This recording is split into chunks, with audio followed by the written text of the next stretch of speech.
Welcome back. Right now, there's a great deal of conversation about reopening the country and what it might take to restart the economy. Joining us now to give us his perspective, University of Redlands professor Johannes Moenius. First of all, just how much do we know about where this current economic crisis stands?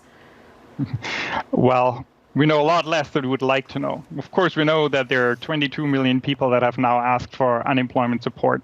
And so that is a huge number, and what we don't know is really how it distributes across sectors. We don't know really how people will change their behavior after the economy reopens, and what supply chains look like after we reopen again. So it's all a big question mark. We know very little what's going to matter for us going forward. Yeah, Professor, it's been fascinating to watch, but also terrifying to watch businesses get shut down like this.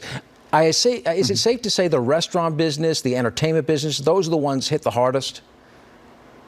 It's safe to say that those businesses are really hit the hardest. Everything that we call high touch, that has a lot of direct connection to customers, of course, has seen a lot more downturn in business. But think of travel and so on, everything that falls in this connection with people. So, but this is not the only thing. At this point, what actually worries me the most is how much is going on below the surface that we don't understand, that we don't see. It's easy to see the restaurants, it's easy to see the travel industry, but it's much harder to look into the depths of a supply chain as for something as easy as toilet paper.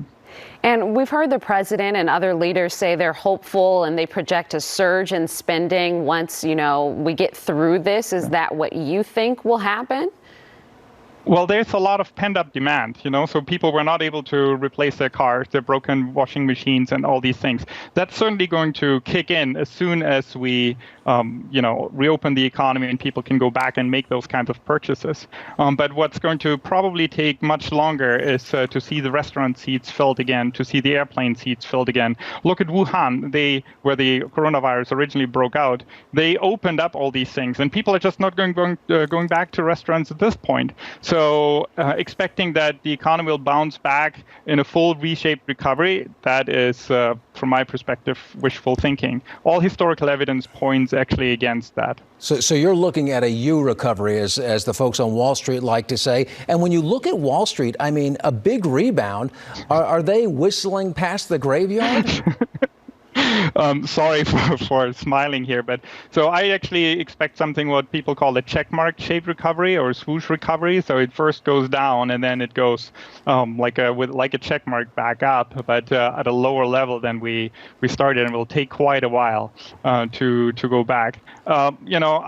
I really think that the Wall Street investors, they must have information that is inaccessible to me, because I just can't see this euphemism there that, I'm flabbergasted by what I'm seeing there. Yeah, I don't think you're the only one, Professor. Right. Thanks for your insights. We could talk to you, I think, for a lot longer. We could.